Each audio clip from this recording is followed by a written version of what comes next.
Hey, YouTube. Another thing I wanted to get off my chest, because I have to say this. The enemy always wants you to be quiet. You know the reason why he wants you to be quiet? Because you have a voice to speak with, and some don't. Start telling what's going on. Start telling what's happening with you so that another person can get deliverance from it. Or another person may know what's going on with you and can give you the keys to set you free from certain situations that you're going through. But guess what? They can't help you if you're quiet because you're suffering in silence. You're not speaking up. That's like a person, okay, I'm a correction officer. I'm walking through. Every day I'm asking you, are you okay? Do you need help? And you don't never speak up. I'm sitting there. I'm the one who holds the key to get you out of your situation. But if you don't never tell me this is going on, I can't help you. So you can't point the finger at me because I don't know what's going on. And you're not in a victimizing state where you can't say something about it because you can. But guess what? I also know why certain people don't speak too. So I'm not finna sit up there and demonize you because you didn't speak out. Because I can tell you from personal experience with me speaking out, telling law enforcement, telling people who have the keys to actually stop some stuff, and they send up there condoning the behavior, assisting with the behavior, doing what they feel like it's okay to do, knowing that it's wrong. We really have to start changing the society that we live in by speaking up, bearing false witness. That's a commandment flaw. That's an idol. And guess what? Our children are being forced to bear false witness to some stuff. You know you do stuff wrong, but you still sitting up there, you bearing false witness and not just calling like what it is. Yeah, I understand some people lie. I understand that. But let's try to limit as many lies as you have to tell by just doing the right thing. That's one of the things. And if you don't feel like lying, just sit there quiet. I'm not gonna lie about it, but I'm not gonna even talk about it either. But we got so much going on. There's so many people who want to speak and cannot speak out because of demonic possession. They want to say what's going on, can't even remember what's going on. At least us that do have a voice, I'm gonna say something about it. I'm gonna call them on it. I'm gonna call them on it. They hate me for calling them on it, but I'm gonna call them on it because I know.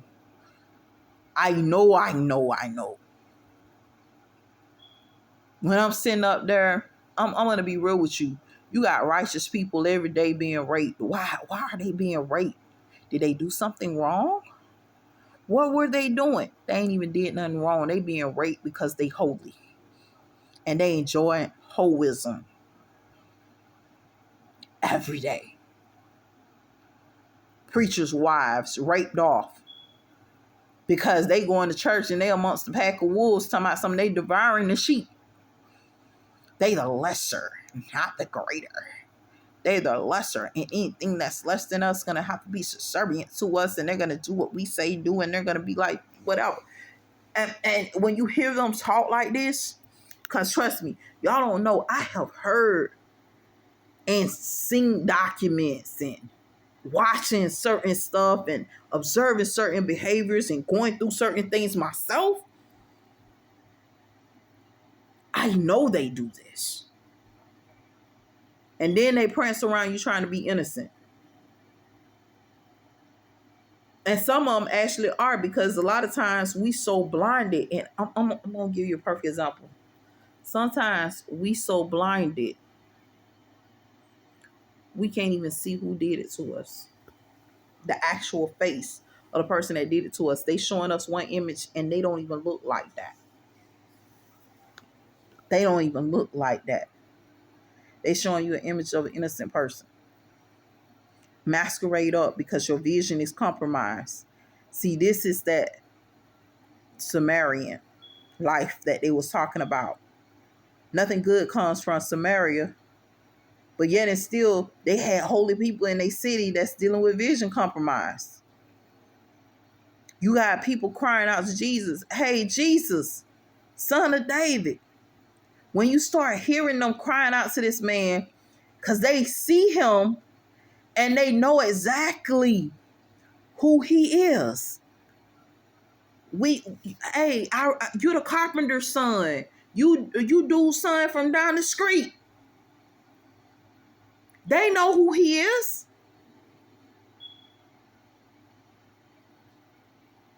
Know what y'all dealing with, man. We dealing with some rough times, some wicked times. And when I say wicked times, that story, Wicked, that movie been out, but it was named something else. The movie Wicked that everybody's so crazy about, it been out. It was named something else. That movie been played. It was called something totally different. Like the remaking of The Color Purple. A lot of people think that's like a new type movie, The Color Purple. No, sweetheart. Whippy played that. Oprah started her career off of that. Like, seriously, her acting career started like off that. Like, nobody knows this stuff is like a remake and a retake, but they're redoing it, remaking it, and making it more modern, like making it modern. So people just go along with it. But the enemy, his game plan ain't changed. His game plan has not changed. We have to. We have to change for the greater good of ourselves, man. We are destroying ourselves because we refuse to accept God. How can you not accept? Okay. 10 Commandments. We're going to go through the 10 Commandments or whatever. When you start reading the 10 Commandments, and I'm going to be real with you, first rule is love God. What's wrong with that? What's wrong with loving the word of God? For God is the word, and the word is God. So love the word of God. That's the first commandment. Follow his commandments. How do you show God love? I'm going to do what God's word says do. Interesting. That's not that complex. It don't seem that difficult. Love your neighbor like you love yourself. Hold up. What's wrong with me caring for the people that are around me? Nothing wrong with that. But did it tell you to stop loving yourself? No, it says love yourself and love the people that are, love your neighbor too, like you love yourself. If they need help, help them. You won't want to see yourself in that situation where you're sitting up there, you're struggling, and no one wants to help you. So why would you let your neighbor go through that? These are just simple instructional tools to just help you through, to help you thrive. Thou shalt not bear false witness. Means stop lying. Don't lie. Thou shalt not steal. Don't lie. Don't steal. Thou shalt not commit adultery or fornication. That's sexual immorality. Period and point blank. It may not say thou shalt not commit sexual immorality, but that's pretty much going to summarize it all for you. Sexual immorality. That means you're not going to have sex with other people's wives or husbands. You're not going to be sitting up there fornicating, which means to have sex outside of marriage. You're not going to be doing certain things. You're not going to sit up there, funneling each other. None of that stuff. Sexual immorality. You're not going to do anything sexual. How could any of that right there hurt you? And that's just scratching the surface. Do not become a covetous. You sitting up there, you watching to see what another person got. You always sitting up there watching to see how you gonna scheme and eat off of somebody else. They serve that religiously, man. Joker religiously watching your pockets. Joker religiously watching your house. Joker religiously watching you as you trying to move and make moves just so they can see when they can steal, when they can lie to you, when they can take from you, when they can do something to you. How could any of the 10 commandments hurt you? Now, think about doing it in reverse. Think about lying. How could lying hurt you? Think about stealing. How could stealing hurt you? Think about you having sex with all these illegitimate people and committing all these sexual acts. How could that hurt you? Think about, hey, if you ain't looking out for your neighbor and your neighbor's just like, look, you ain't looked out for me. Why I got to look out for you? And move on. Think about if you don't follow the word of God and you send out to following these Luciferians and satanic people who say, look, this is what I'm on. They selling their soul. Oh, I'm going to do 7 years and I'm going to hand up 7 souls to Satan for increase. So every 7 years, they commit the same act over and over every 7 years so that they don't have to go through hell and they don't have to spend an eternity in hell. So every 7 years, they offer up 7 souls, 7 people. It don't matter what it is. They can be innocent, live, dead, whatever. They giving them 7 bodies, 7 vessels.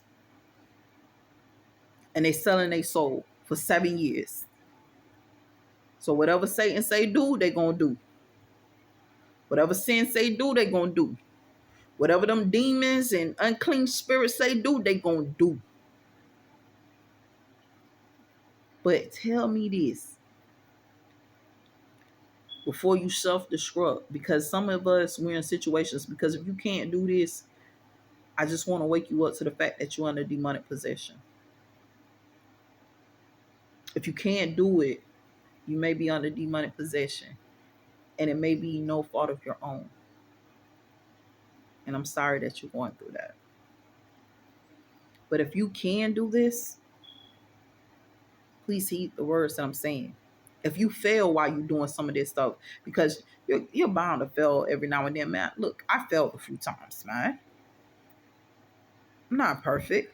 I failed a few times. I am not perfect. I just need you to brush yourself off and get back up. What's the difference between a saint and a sinner? The sinner got back up.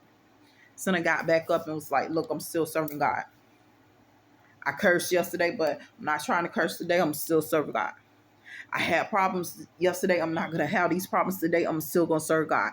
I'm going to serve God. I'm going to serve God. My heart, my will, my mind, my determination, my focus is on serving God and the word of God, because I started realizing, like, they're going to try to trick you into doing this on your own.